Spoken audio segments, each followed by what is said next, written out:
Hey guys, so welcome to my channel, myself Ayushi. तो आज की वीडियो में मैं अकोमोडेशन इन बेल्जियम से स्टार्ट करूंगी। ये part 2 video, first part already uploaded है। तो चलिए आज की वीडियो से स्टार्ट करते हैं, ठीक है। बट उसको स्टार्ट करने से पहले आप मेरे चैनल को लाइक शेयर एंड सब्सक्राइब कर लें। कमेंट करके बताएं आपको वीडियो कैसा लगा। कोई भी क्वेश्चन पूछना था वो भी मुझसे पूछ सकते हैं। तो चलिए आज की वीडियो से स्टार्ट करते हैं। Accommodation in Belgium. अब हम लोगों ने देखा था बेल्जियम और श्रीलंका दोनों में ही बहुत ज्यादा डाइवर्सिटी थी। बहुत डिफरेंट कल्चर के वहां लोग रहते थे, ठीक है। तो आखिर वहां के लीडर्स ने आखिर ऐसा क्या किया इन सारे प्रॉब्लम्स को अकोमोडेट करने के लिए, ओवरकम करने के लिए प्रॉब्लम्स। तो चलिए देखते हैं। The Belgian leaders took a different path. They recognize the existence of religional differences and cultural differences. तो वहां के जो बेल्जियम लीडर्स थे वो लोग इन डिफरेंट पाथ को ऑक्यूपाई किया। वो देखे थे कि वहां पे बहुत डिफरेंट रिलीजन डिफरेंसेस है और कल्चरल डाइवर्सिटी है। तो बिटवीन 1970 और 1993 उन्होंने अपना कॉन्स्टिट्यूशन को 4 टाइम्स अमेंड किया। 4 टाइम्स अमेंड किया, इसका कहने का मतलब है 4 बार चेंजेस की कॉन्स्टिट्यूशन में, ताकि दोनों ही कम्युनिटी वहां पे कामली रह पाए, पीसफुली रह पाए, ठीक है। So as to work out an arrangement that would enable everyone to live together within the same country. The arrangement they worked out is different from any other country. अब जो अरेंजमेंट वहां पे बना था वो हर कंट्री से बहुत different था, इनोवेटिव था, बहुत अच्छा था। Here are some elements of the Belgian model. अब वहां पे यहाँ के कुछ एलिमेंट्स हैं, वहां पे कैसा था उसका आइडिया दिया हुआ है। तो constitution prescribes that the number of Dutch speaking and French speaking minister shall be equal in central government. मतलब कॉन्स्टिट्यूशन ने ये बात को प्रिस्क्राइब किया कि जो डच स्पीकिंग पीपल होंगे और फ्रेंच स्पीकिंग पीपल होंगे, मिनिस्टर्स, वो इक्वल होंगे, इक्वल नंबर होंगे, रेशियो दोनों का इक्वल होगा। Some special laws require the support of majority of members from each linguistic group. Thus, no single community can make decisions unilaterally. अब वहाँ पे कोई भी डिसीजन एक कम्युनिटी अकेले नहीं बना सकता था, दोनों ही कम्युनिटी का उसमें हामी होना चाहिए था, ठीक है। नेक्स्ट है, many powers from the central government have been given to state governments of the 2 regions of the country. मतलब बहुत सारा जो पावर सेंट्रल गवर्नमेंट को दिया हुआ था वो उनसे लेकर स्टेट गवर्नमेंट को दे दिया। लेकिन स्टेट गवर्नमेंट को देने के बाद ऐसा नहीं था कि वो जब चाहे उनसे ले लिए या फिर दूसरी बार दे दिया, ऐसा नहीं है। वो एक बार जो दे दिए वो उनका ही हो गया। The state governments are not subordinate to the central government. अब ब्रुसेल्स मतलब वहां का capital. Brussels had a separate government in which both the communities have equal representation. मतलब वहाँ का जो कैपिटल था वहाँ पे सेपरेट गवर्नमेंट था, ठीक है, और वहाँ पर दोनों ही कम्युनिटीज का इक्वल रिप्रेजेंटेशन था। The French speaking people accepted equal representation in Brussels, ठीक है। अब जो फ्रेंच स्पीकिंग कम्युनिटी था वो पूरा फ्रेंच स्पीकिंग कम्युनिटी कैपिटल में ज्यादा था, ठीक है। तो कैपिटल यानी ब्रुसेल्स में ज्यादा था, तो वो लोग इक्वल रिप्रेजेंटेशन दोनों का एक्सेप्ट किया। मतलब जो फ्रेंच स्पीकिंग कम्युनिटी यहाँ पे कॉम्प्रोमाइज करने के लिए रेडी था, और जो डच स्पीकिंग था वो कंट्री में ज्यादा था, उनका नंबर रेशियो कंट्री में ज्यादा था, तो वो लोग वहां पे एक्सेप्ट की इक्वल रिप्रेजेंटेशन सेंट्रल गवर्नमेंट में, ठीक है। इसका मतलब दोनों कम्युनिटीज कॉम्प्रोमाइज करने के लिए रेडी है, तो वहां पे एक पीसफुल मतलब गवर्नमेंट वहां पे रेडी हो गया, ठीक है।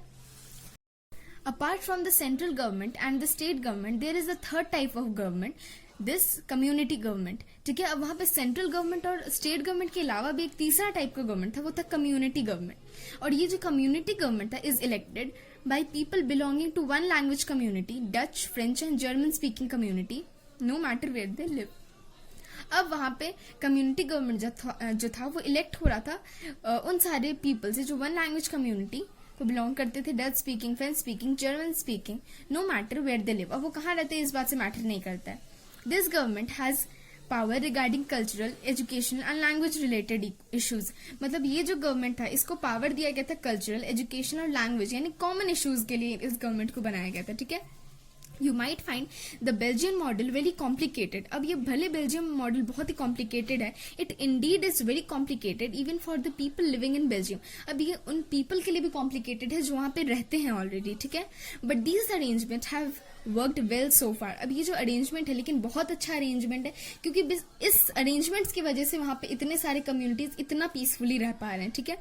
They help to avoid civic strike between the two major communities and a possible division of country of linguistic lines, ठीक है।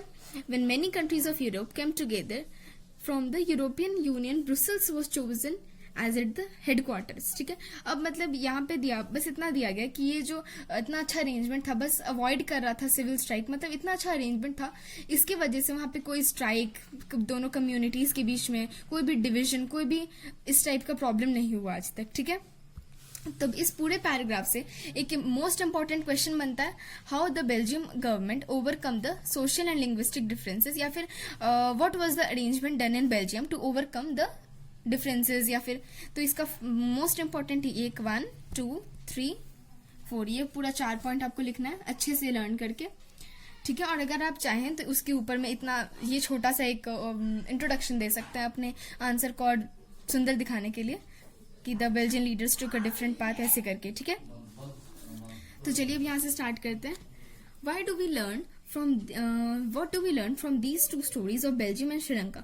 Both are democratic, yet they dealt with the question of power sharing differently. In Belgium, the leaders have realized that the unity of the country is possible only for respecting the feelings and interests of different communities. ठीक है, यहाँ पे बस इतना दिया गया कि जो श्रीलंका और बेल्जियम था, दोनों में ही डिफरेंसेस थे, दोनों में ही डिफरेंट कल्चर था, लेकिन जो बेल्जियन गवर्नमेंट था वो इस बात को समझ रहा था कि यूनिटी ऑफ द कंट्री बस उसी तरह से पॉसिबल है जब हम रिस्पेक्ट करेंगे feelings and interest of different community. ठीक है, such a realization resulted in mutually acceptable arrangement for sharing power. ठीक है, अब ऐसा जो रियलाइजेशन वहां पे हुआ सारे लीडर्स के द्वारा, वहां पे इस वजह से रिजल्ट हुआ कि वहां पे बहुत अच्छा एक्सेप्टेबल अरेंजमेंट किया गया पावर शेयरिंग के लिए। ठीक है, अब श्रीलंका जो शोज अस अ कंट्रास्टिंग एग्जांपल, अब वही चीज श्रीलंका में सेम चीज था लेकिन कितना डिफरेंट अरेंजमेंट हुआ। It shows if a majority community wants to force its dominance over others and refuses to share power. अब श्रीलंका ने क्या किया, उन लोगों ने तो मेजॉरिटेरियनिज्म को फॉलो करने लग गए कि मैं मेजॉरिटी कम्युनिटी को जैसे चाहे वैसे फॉलो करो, डोमिनेट करो माइनॉरिटी को। ठीक है, it can undermine the unity of the country. Next topic है why power sharing is desirable. तो बेल्जियम और श्रीलंका में हम लोगों ने देखा कि बेल्जियम में कितना अच्छा एक्सेप्टेबल मॉडल बनाया, वहां पे कितने अच्छे से लोग पीसफुली रह रहे थे, लेकिन श्रीलंका में मेजॉरिटेरियनिज्म को उन लोगों ने फॉलो किया जिसकी वजह से सिविल वॉर भी हुआ। तो वही बता रहा है व्हाई पावर शेयरिंग इंपॉर्टेंट क्यों है। Thus two different sets of reasons can be given in favor of power sharing. ठीक है, यहाँ पे 2 रीजंस बताए गए, एक होगा मॉरल रीजन और एक होगा प्रूडेंशियल रीजंस। ठीक है, तो मॉरल रीजन से पहले हम लोग स्टार्ट करते हैं। इधर साइड का पूरा मॉरल रीजंस है और यहाँ पे पूरा प्रूडेंशियल रीजंस। एग्जाम में डायरेक्टली पूछता है right the moral reasons of power sharing, और या फिर question right any two prudential reasons of power sharing. Firstly, power sharing is good because it reduces the possibility of conflict between social group. अब power sharing क्यों important है, इसलिए important है क्योंकि वहां पे जो possibility होता है conflict दो community के बीच, उसको पूरा reduce कर देता है, क्योंकि power share हो रहा है, हर culture के लोगों का वहां पे accept कर रहे हैं उस model को। ठीक है, Since social conflict often lead to violence and political instability, power sharing is good way to ensure the stability of political order. अब जैसा कि हम लोगों ने देखा कि social conflict और वहाँ पे violence को lead करता है और political instability भी होता है, तो इसको overcome करने के लिए power sharing बहुत अच्छा वे है। ठीक है, अब power हर culture में share करो, हर इंसान वहाँ पे खुश रहेगा, peacefully रहेगा। Imposing the will of majority community over others may look like an attractive option in short run, but in the long run it undermines the unity of the nation. ठीक है, अब लेकिन अब जब हम लोग मेजोरिटी कम्युनिटी मेजोरिटेरियनिज्म की बात करते हैं, वो भले अच्छा लगे, ये लगे कि वहाँ पे मेजोरिटी कम्युनिटी का वहाँ पे रूल है, लेकिन शॉर्ट टाइम के लिए, वो थोड़े दिन बाद अल्टीमेटली सिविल वॉर ही होना है उस कंट्री में। ठीक है, Now, tyranny of the majority is not just oppressive for the minority. ठीक है, often brings ruin to the majority as well. ठीक है, वहां पे क्या बोल रहे हैं कि जब हम लोग मेजोरिटी को देखते हैं तो वो लोग ऑप्रेस करेगा माइनॉरिटी को, तो ये सिर्फ माइनॉरिटी के लिए, मेजोरिटी के लिए भी लास्ट में बहुत खराबी होगा। ठीक है, This is a second deeper reason why power sharing is good for democracies. Power sharing is very spirit of democracy. बहुत important time is it is a very spirit of democracy. A democratic rule involves sharing of powers with those affected by its exercise and who have to live with its effect. People have a right to be consulted how they are to be governed. अब power sharing होगा तो वहाँ पे लोगों का basically rule होगा, उन लोगों को कंसल्ट किया जाएगा how to be govern, how they are to be govern. अब एक legitimate government is one where citizens through participation acquire stake in government. वहाँ के पीपल अपना पार्टिसिपेट करके एक स्टेक बनाते हैं गवर्नमेंट में। ठीक है, let us call the first set of reasons prudential and second moral. ठीक है, while prudential reasons stress that power sharing will bring out better outcomes, moral reasons emphasize the very act of power sharing valuable. Moral reasons power sharing को valuable बनाते हैं, ठीक है। अब ये बस वही इंपॉर्टेंट क्वेश्चन है, why power sharing is desirable, moral reasons, prudential reason। चलिए आज की वीडियो में यहीं तक, अब मिलते हैं मैं अपने नेक्स्ट वीडियो में। यहाँ पे forms of power sharing next video में मैं डिस्कस करूंगी।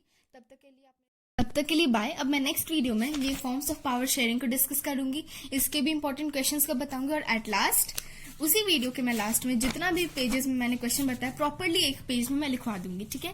Bye bye.